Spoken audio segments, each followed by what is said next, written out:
Welcome everybody, it's WildWest Stacker. I hope you're having a great day. We're going to take a look at some silver today, and we're going to talk about, do you pay the nostalgic silver price? I know I have, and I probably will in the future. So let's just start by showing off this. Now this is some copper, just a 5-ounce chunk from Golden State Mint, but it has our favorite figure on the front there, the thick neck lady. That's right, the Morgan dollar. Now a lot of you love to collect these Morgan dollars, but you have to ask yourself, do you ever just wonder, is she really that good looking? Let's take a look at this clip real quick. Some people are born into the wrong time and place. This was the American frontier in 1882, a hard land for hard folk. Food was scarce, disease was rampant, and life was a daily struggle for survival. Hell, this was Miss America in 1880. Holy shit. I think that hits home pretty hard. Yeah, that's what women look like, Miss America looked like back in the 1800s. Woof. So, you have to ask yourself, are you paying for nostalgia just because this coin is over 100 years old now? Something to think about. All right, now one thing that I received from one of my friends, this is from Capital Currency. He sent me this cool book, and look, he even sent some unique numbered and even some star notes. Look, there's a star note there. And I've been using these as some bookmarks when I'm looking at my Merc dimes. But what's interesting about this book is at the very start, only the second or third page, and it has a lot of the history of all of our coinage. Here we go. So it starts off right here, and you can see that's one of the original silver dollars, 1794. And it goes on to talk about that it just wasn't engraved deep enough. So the light engraving on there, once that these were used and worn, it just wasn't up to the task. So then they had the Morgan dollar come out, and oh man, you want to hear something funny? Listen to what this guy had to say. Mr. Barber's eagle looks as if it was just recovering from a severe spell of sickness, or that it had been disturbed in its meditations by some unruly schoolboys.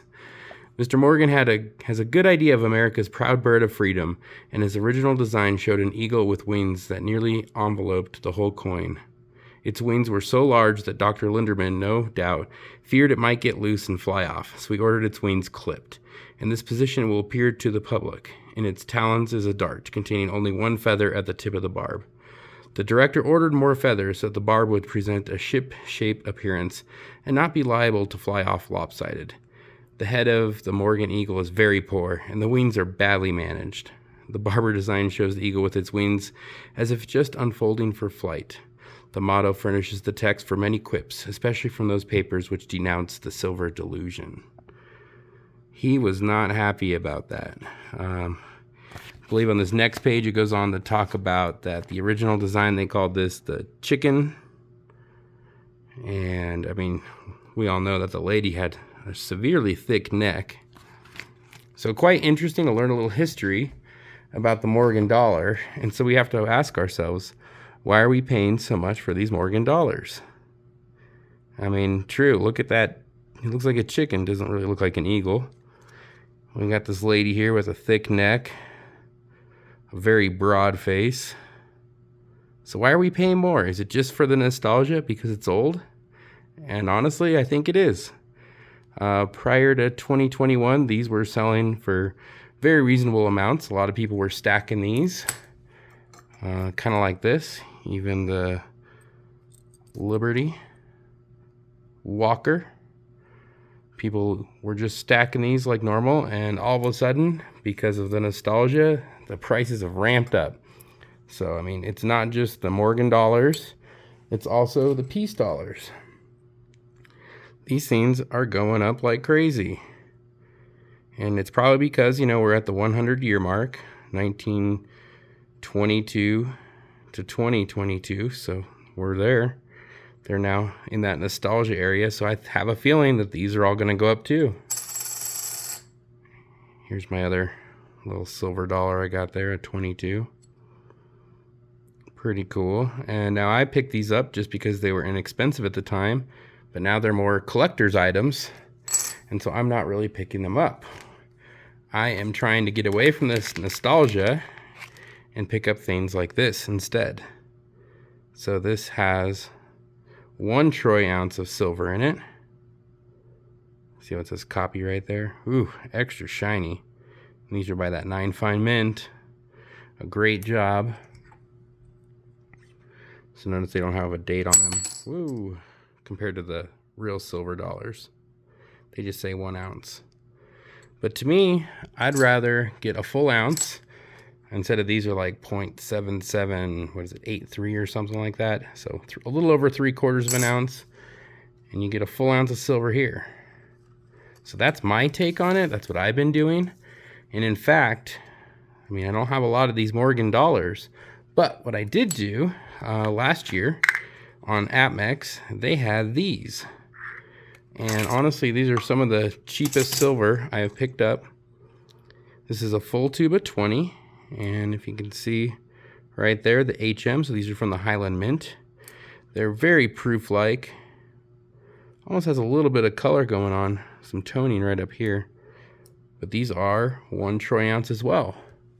So a lot like these generics, they don't have any type of dollar value. You can't go spend them, which honestly I think is a good thing.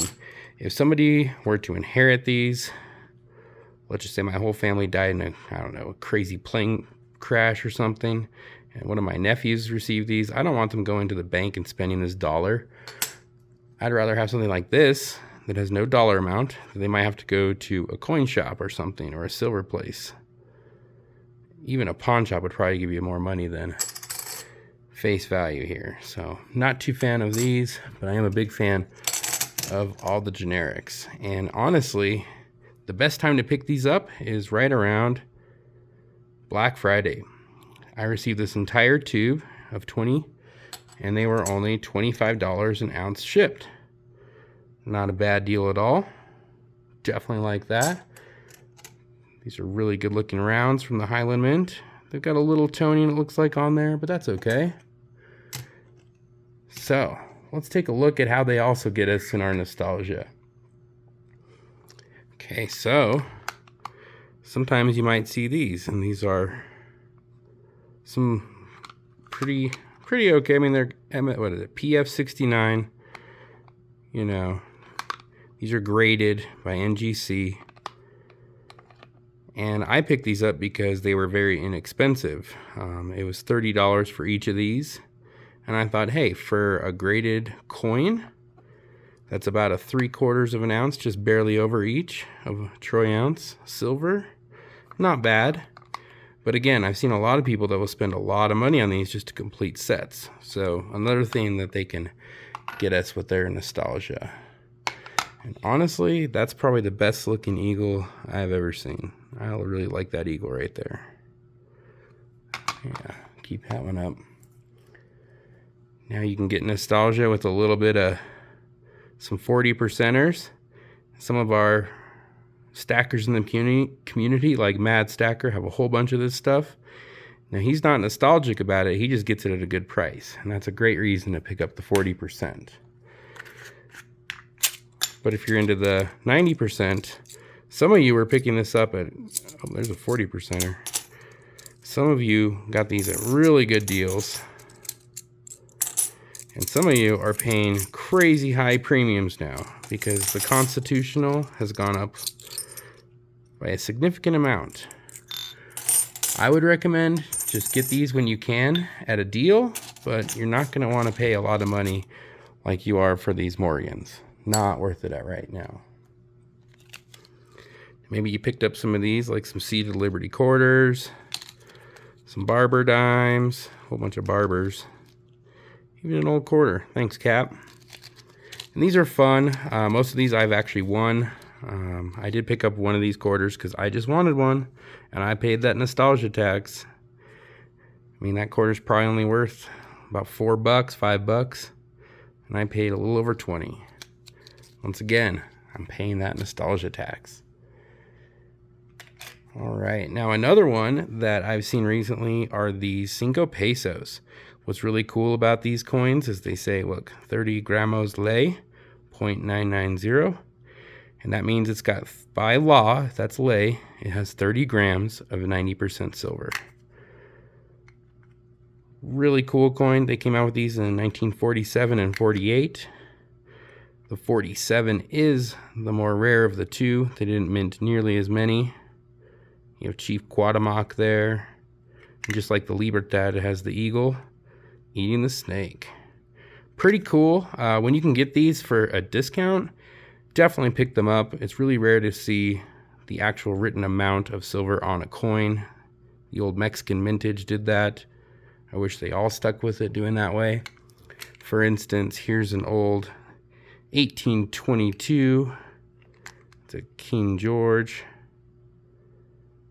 And look, they don't tell you anything. This is actually sterling silver, so it's 92.5% silver. And you can see him slaying the dragon there. What's really unique about all these is they have edge writing. Really cool. So I wish they would have written the silver amount on there. You have to look it up. But again, this is now has become a pricey coin. I picked it up for $70, and now I'm seeing these sell for a couple hundred. So these have gone up quite a bit. All right, let's talk about something that they get us with in nostalgia and current time. And for instance, here's my little baby Grogu. Flip him over and look, 2022, it's 1 troy ounce fine silver. And this is how they're making money off us, guys. They find whatever's popular, whether it's Mandalorian. I've seen Xbox games like Halo. Doesn't really matter, whatever's popular, whether it's Mickey Mouse, Charlie Brown. They slap that on some silver and they charge us a little extra and we pay for it. I'll admit it, I do it. It's hard as a stacker to try to stay focused, but try to stick to these things right here, the generics, and you'll do a lot better than I have by picking up all this nostalgic stuff. Now, another thing that I've seen quite a few in the stacker community pick up are these mint sets. And this is a 40% right here. Pretty cool little thing, but again, unless you're getting them for really inexpensive, a couple dollars each, these are more of a nostalgic thing. I won this one luckily, so this is just a bonus into my stack. All right. Well, thanks so much, everybody. I appreciate you stopping by. Make sure you click the link down in the chat. We're moving along on this premiere train. All right, everybody. This is Wild West. Everybody have a good one.